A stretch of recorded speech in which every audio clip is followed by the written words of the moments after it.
Like ಮಾಡಿ, share ಮಾಡಿ, subscribe ಮಾಡಿ ಹಾಗೂ ಬೆಲ್ ಬಟನ್ ಒತ್ತಿರಿ. ನಿಮ್ಮ ನೆಚ್ಚಿನ ಇಂಡಿಪೆಂಡೆಂಟ್ ಸಂಗ್ರಾಮ್ ನ್ಯೂಸ್ ನಿರಂತರವಾಗಿ ನೋಡ್ತಾ ಇರಿ.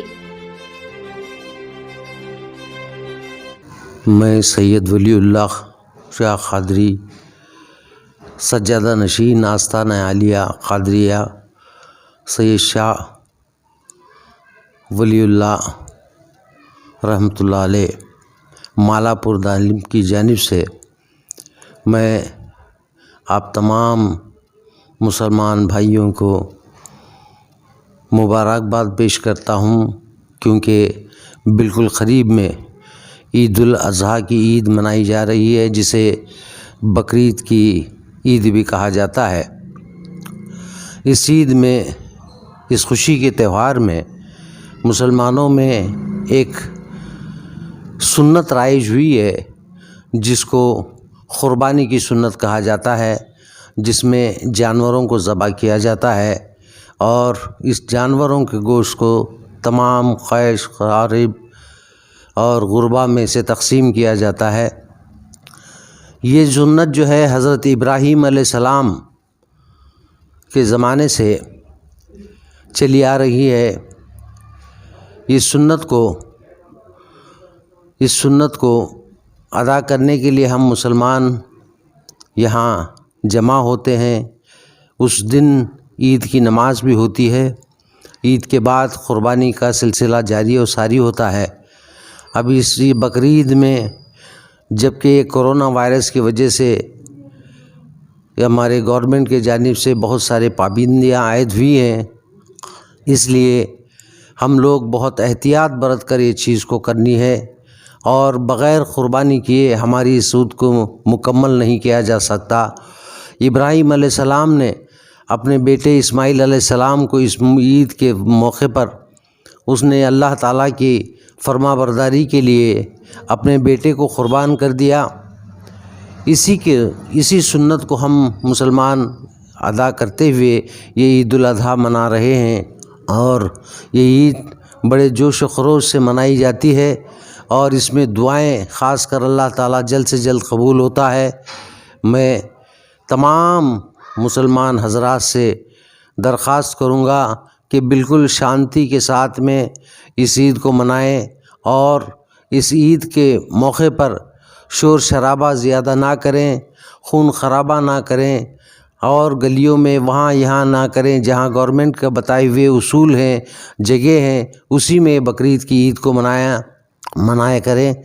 और ख़ास कर ये कोरोना वायरस जो मुल्हिक बीमारी हम तमामों में आई है, ये ना तो धर्म देख के आती है, ना तो ज़ात देख के आती है। इसलिए हमारे हिंदू भाइयों को भी मैं इल्तिजा करता हूँ कि इसके ईद के मौके पर हम तमाम लोग मुसलमान जो हैं ईद उल अज़हा में इसके जाने के लिए दुआ कर रहे हैं। आप भी अपने घरों में, अपने मंदिरों में, अपने जहाँ पे शिवालय हैं वहाँ पे दुआ करें कि हिंदुस्तान से ये मोहलिक मर्ज़ दूर हो जाए और हम तमाम खुश खुर्रम रहें, पहले की तरह से हम यहाँ जीने के लिए तैयार हो जाएं और आपस में हमारी मोहब्बत क़ायम रहे। हम तमाम भाई भाई हैं और इस ईद के मौके पर यही पैगाम दिया जाता है कि हम तमाम मोहब्बत से रहें, खून खराबा ना करें, आपसी रंजिशों को दूर करें और एक दूसरे के साथ कंधे से कंधा मिलाकर इस देश की बढ़ोतरी में अपना हाथ बटाएं और इस देश को आगे बढ़ाने के लिए एकजुट होकर काम करें। एक और मैं आप तमाम हज़रात से इल्तिजा करना चाहूँगा कि हमारी कर्नाटक सरकार ने जो हमें इजाज़त दी है, मैं उनका मशकूर व ममनून हूँ कि उन्होंने मस्जिदों में, शादी हॉलों में और ईदगाह में जो नमाज़ पढ़ने का हमें इजाज़त दी है, उसके लिए हम तमाम मुसलमान कर्नाटक सरकार के शुक्रगुज़ार हैं। लेकिन उसमें कुछ पाबंदियां उन्होंने आयद की हैं, जैसे सोशल डिस्टेंसिंग है और मास्क लगाना ज़रूरी होगा और ज़्यादा से ज़्यादा हाथ मिलाने से परहेज़ करें। मुसाफ़ा और मुआनक़ा जो है वो उससे परहेज़ करें, क्योंकि जितना हम नज़दीक जाएंगे ये कोरोना वायरस फैलने का अंदेशा रहता है। लिहाजा आप सरकार के बातों पे अमल करें और इस देश की उन्नति में, प्रगति में उनका हाथ बटाने के लिए उनके लिए काम करें। और तमाम हमारे यहाँ के रहने बसने वाले और ख़ासकर बच्चे, जो छोटे बच्चे हैं 10 साल से पहले के, वो बच्चों को भी आप ईदगाह में ना ले जाएं, मस्जिदों में ना ले जाएं।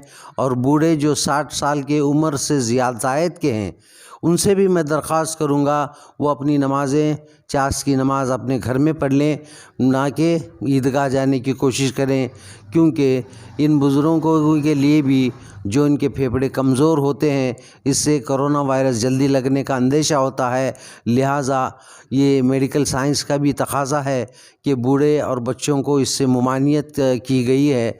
इसलिए इस चीज़ से आप दूर रहें और ख़ास कर सोशल डिस्टेंसिंग का पालन करें, इसे अमल में लाएं और हम एक मिसाल बनकर इस देश में रहने की कोशिश करेंगे। अब इतना कहकर मैं अपनी बात को ख़त्म करता हूँ। वाखिर दावाना अनिल हम्दुलिल्लाहि रब्बिल आलमीन। ಇಲ್ಲಿಯವರೆಗೆ ನಮ್ಮ ಚಾನಲ್ ವೀಕ್ಷಿಸಿದ್ದಕ್ಕೆ ಧನ್ಯವಾದಗಳು.